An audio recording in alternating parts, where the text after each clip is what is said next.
폐기물 얘기는 이게 뭐 이따 뒤에 일발장전도 연결되지만 사후 약방문이라고 해야 될까요?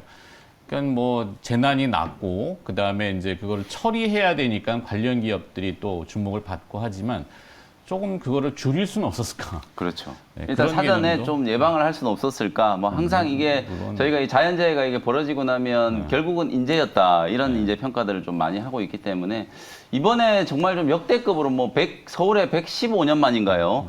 기상 관측 이래 뭐 엄청나게 많은 이제 폭우가 쏟아졌다라고 하니까 뭐 대비가 좀 어려웠을 것 같기도 합니다만 아무튼 좀 아쉬운 부분들이 분명히 좀 있다라는 것도 말씀을 좀 안 드릴 수가 없고 네. 그래서 이제 오늘은 이제 수도권 중에서 서울 지역은 약간 지금 뭐 비가 지금 저도 이제 아침에 소강 방송 올 상태, 때 예. 그친 것 같은데 또 오늘은 충청권에 지금 또 350mm 이상 또 네. 폭우가 쏟아진다라고 하니까 이게 이제 또 비구름대가 이제 좀 아래로 조금 내려가면서 또 계속해서 좀 비를 이제 내리는 그런 이제 모습이 나오고 있는데 어찌 보면 이 폐기물 관련된 종목들이 약간 좀 뒷북일 수도 있어요. 어제도 거의 대부분의 종목들이 갭상승 출발했다가 음봉을 얻어맞으면서 차익 매물을 조금 맞았기 때문에 지금 왜 폐기물 이렇게 이제 생각하시는 분들도 계실 텐데 생각했던 것보다 이게 비 피해가 조금 심각하고 네. 중부지방 이제 전역으로 이게 지금 폭우가 지금 내리고 있는 상황이라서 사실상 어저께 조금 이제 차익 매물을 맞고 밀려났던 종목들이 저는 오늘 다시 한번 좀 반등 시도를 좀 할 수 있지 않을까. 이게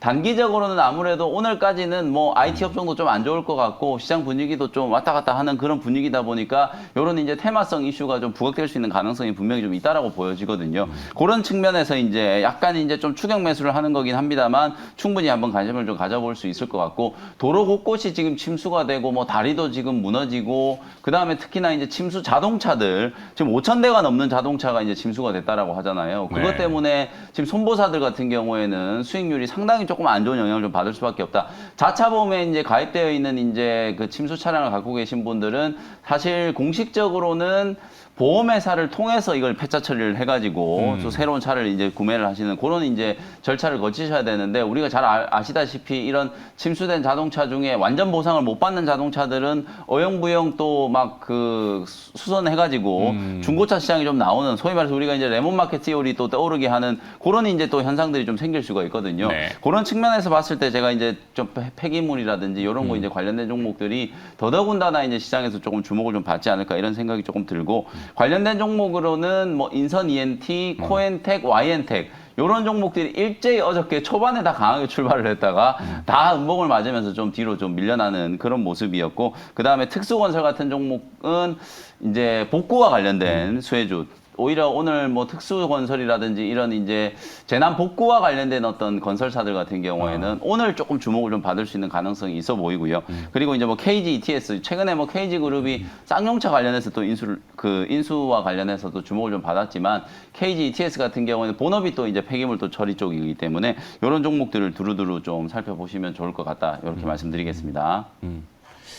자, 그러면 저 중에 선택을 혹시 네, 하실까요? 픽을 하면은 저는 뭐 가장 앞에 있는 인선 ENT 딱 한 종목을 픽을 조금 해드리고 싶은데 네. 사실 저는 인선 ENT를 주목하는 게 뭐 재난복구 뭐 폐기물도 있지만 인선 ENT가 자회사로 보유하고 있는 인선 모터스라고 하는 회사가 이 회사가 이제 국내 최대의 이제 그 중고차 재활용 사업을 추진하고 있는 기업이거든요. 네. 특히나 이제 최근에 지금 이번에 침수된 차량들도 보면 외제차들도 뭐 거의 뭐 1,000대 이상 되는 것 같고 뭐 멀쩡한 자동차들이 다 침수가 돼가지고 이제 폐차 처리를 해야 되기 때문에 인선 모터스 같은 경우에는 폐 배터리 재활용 사업에도 이제 진출을 하고 철 스크랩 사업을 또 하고 있거든요. 뭐 그런 부분들과 관련해서 상당히 좋은 좀 호기를 맞이한 거 아닌가 이런 생각이 조금 들어서 인선 ENT를 오늘 픽 종목으로 선정을 한번 해보도록 하겠습니다. 네.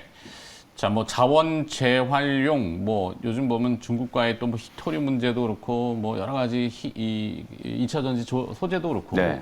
뭐 그런 이슈도 좀 연결을 맞습니다. 하면은 인선 네. ENT가 이제 처리뿐만 아니라 활용 쪽 그렇죠. 이렇게 되면 또 확장이 되겠네요. 임동근 팀장께서는 오늘 전략이라고 해야 될까요? 뭐 어떤 것이 신재생 에너지 관련해서 좀 신재생 말씀드리면 에너지. 역시 이제 뭐 최근에 가장 많이 얘기가 되는 그런 이제 그 전반적인 섹터라고 할 수가 있겠고 뭐 잘 아시겠지만은 바이든 정부의 이제 그 인플레이션 리덕션 액트 이게 번역을 참 어떻게 해야 될지 모르겠어요. 이게 이제 결국은 물가 안정화 법안 정도가 되지 않겠는가라는 생각을 하는데 결국 이제 핵심이 그거죠. 그러니까 3,690억 달러 규모의 그린 에너지에 대한 부양안인데 이게 아시겠지만 2009년도에 이제 오바마 대통령이 시행했던 그린 뉴딜에 이어서 미국에선 두 번째 어떤 그린 산업에 대한 육성 정책이라고 볼 수가 있겠고요. 그때 오바마의 그린 뉴딜이 한 900억 달러 정도 됐거든요. 네. 근데 이거와 비교해 보면은 바이든의 이번 그 부양안이 얼마나 큰지 규모가 큰지 알 수 있을 것이고 또 더 중요한 것은 저는 그렇게 생각해요. 사실은 이제 그 당시와 비교해 보면은 풍력이라든가 태양광이라든가 이런 신재생 에너지 전반의 제조 원가가 크게 하락을 했다라는 거죠. 그렇기 때문에 어떻게 보면은 실질적인 정책 지원 효과가 과거 대비해서 월등히 크다고 할 수가 있을 것 같고, 그리고 또 하나는 정책이 앞으로 10년간, 2032년까지 이제 지원이 되거든요. 그러면은 어떤 정책, 설사 이제 그 뭐 정권이 바뀌더라도 정책의 연속성이 좀 확보가 된다라는 측면이 상당히 좀 의미가 있다고 생각을 합니다. 뭐 우리나라 태양광이라든가 풍력이라든가 뭐 수소라든가 전기차라든가 전부 다 이제 어떻게 보면은 미국 시장이 지금 주력이 돼버렸는데 그러다 네. 보니까 이런 쪽에서 이번에 미국의 어떤 이런 부양안이 우리나라 그 이런 그 관련된 업종들한테는 상당히 큰 그 어떤 그 호재로 작용을 할 것으로 전망이 되고 있고요.